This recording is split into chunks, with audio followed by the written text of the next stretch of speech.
पे आगे रुक कर लेंगे बड़ी खबर का, जहां बुलडोजर कार्रवाई पर सुप्रीम कोर्ट का फैसला आया है। दरअसल सुप्रीम कोर्ट ने बुलडोजर एक्शन पर 6 दिशा निर्देश दिए हैं।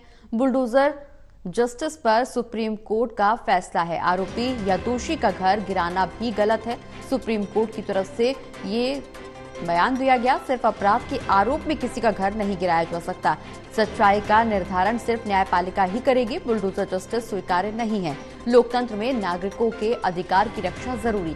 सरकारी शक्ति का दुरुपयोग नहीं हो सकता। सरकार की जिम्मेदारी राज्य में कानून व्यवस्था बनाए रखे। बिना मुकदमे के मकान नहीं गिरा सकते हैं। तो ये तमाम आदेश सुप्रीम कोर्ट की तरफ से दिए गए हैं। दरअसल बुलडोजर एक्शन पर अब सुप्रीम कोर्ट की तरफ से फैसला आ गया है। सुप्रीम कोर्ट ने साफ तौर पर कहा कि सिर्फ अपराध के होने पर आप किसी का घर नहीं गिरा सकते हैं और लोकतंत्र में नागरिकों के अधिकार की रक्षा जरूरी है। बुलडोजर जस्टिस स्वीकार्य नहीं है। सच्चाई का निर्धारण सिर्फ न्यायपालिका ही करेगी। सिर्फ अपराध के आरोप में किसी का घर नहीं गिराया जा सकता। किसी का घर आरोपी हो या दोषी हो, उसका घर गिराना गलत है।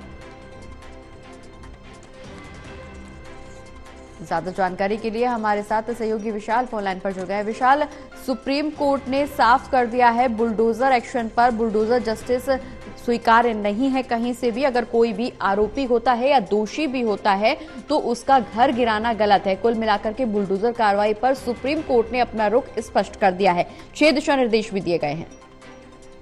जी बिल्कुल, सुप्रीम कोर्ट में बुलडोजर कार्रवाई पर जो है काफी लंबे समय से बात चल रही थी और देश भर में भी जो है वाद विवाद काफी चल रहा था बुलडोजर एक्शन पर। इसी को लेकर आज सुप्रीम कोर्ट ने अपने फैसला किया और इसमें 6 गाइडलाइंस जो है 6 से भी ज्यादा जो दिशा निर्देश दिए हैं बुलडोजर की कार्रवाई पर, जिसमें से मुख्य तौर पर यह कहा गया है सुप्रीम कोर्ट की तरफ से कि दोषी जो होता है, अगर कोई आरोपी है तो इसका मतलब ये नहीं कि उसका घर तोड़ दिया जाए। और घर, सुप्रीम कोर्ट ने यह भी कहा है जस्टिस गवाई ने कि घर एक सपना है जो कि कभी टूटना नहीं चाहिए, क्योंकि दोषी अगर एक होता है तो पूरे परिवार को सजा नहीं दी जानी चाहिए। तो ऐसे में बिना मुकदमे के मकान नहीं गिरा सकते। शासन मनमाने तरीके से मकान नहीं गिरा सकता।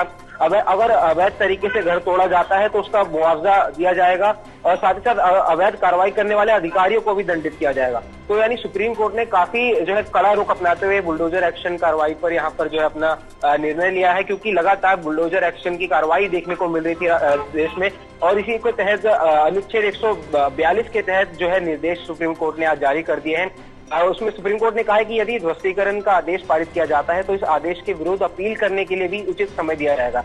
यानी अगर किसी आरोपी के ऊपर ध्वस्तीकरण यानी उसके बुलडोजर कार्रवाई के आदेश आते हैं तो उस आदेश के बाद उस आरोपी को जो है निश्चित समय दिया जाएगा ताकि इस आदेश को वो कोर्ट में चुनौती कर सके। तो यानी अब पूरे मौलिक अधिकारों को जो यहाँ पर ऊपर रखा गया, प्रायोरिटी दी गई है सुप्रीम कोर्ट की तरफ से। और ऐसे में जो ये बुलडोजर कार्रवाई है, एक्शन कार्रवाई है, इस पर अब राजनीति भी तेज हो गई है। तमाम पार्टियों की भी इस पर जो है प्रतिक्रिया सामने आ रही है। बिल्कुल विशाल, बुलडोजर कार्रवाई पर हालांकि राजनीति कोई नया विषय नहीं है। इससे पहले भी कई ऐसे मुद्दे सामने आए जब सरकार की तरफ से बुलडोजर एक्शन चलाया गया और इस पर कार्रवाई पर राजनीति भी हमने देखी। शायद यही वजह रही कि ये मामला सुप्रीम कोर्ट में पहुंचा और सुप्रीम कोर्ट में पहुंचने के बाद अब दिशा निर्देश जो सामने आए हैं, सुप्रीम कोर्ट की तरफ से ये साफ कर दिया गया है कि सच्चाई का निर्धारण सिर्फ न्यायपालिका की तरफ से ही किया जाएगा। बुलडोजर जस्टिस स्वीकार्य नहीं है।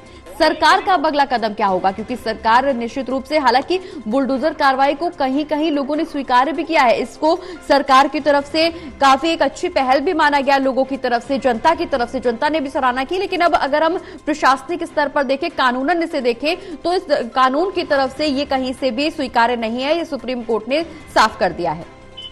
जी बिल्कुल, सुप्रीम कोर्ट ने साफ कर दिया है, क्योंकि बुलडोजर की कार्रवाई जिस तरह से लगातार हो रही थी उस पे एक दो पक्ष बैठे हुए थे। जो एक पक्ष था इस कार्रवाई को सपोर्ट करता था, वहीं दूसरा पक्ष इस कार्रवाई के पूरी तरह से खिलाफ था, क्योंकि दूसरे पक्ष का कहना था कि अगर सजा एक व्यक्ति करता है तो उसकी सजा पूरी जो है फैमिली को नहीं दी जानी चाहिए, क्योंकि एक घर अगर टूटता है तो उसमें घर पे रहने वाले सभी मेंबर्स के साथ अन्याय होता है। तो इसी को लेकर अब जो है सुप्रीम कोर्ट ने अपना कड़ा रुख अपनाया है और ये जो दिशा निर्देश जारी किए हैं इसमें सुप्रीम कोर्ट ने कहा है कि कि डीएम को 1 महीने पहले ही नोडल अधिकारी जो है वो नियुक्त करना होगा, क्योंकि ये जो गाइडलाइंस बनाए गए हैं, इस गाइडलाइंस को किस तरह से फॉलो किया जाए और कौन से इसमें नियमों का उल्लंघन ना हो, इसका ख्याल जो है नोडल ऑफिसर रखेगा और सभी राज्यों के मुख्य सचिवों को भी जो है आदेश भेजा जाएगा। और यानी अब यूपी ही नहीं बल्कि पूरे देश भर में जो सुप्रीम कोर्ट ने गाइडलाइन जारी करी है बुलडोजर की कार्रवाई को लेकर, पूरे देश भर में लागू की जाएंगी। चलिए, बहुत बहुत शुक्रिया विशाल, ये तमाम जानकारी हमारे दर्शकों तक पहुंचाने के लिए।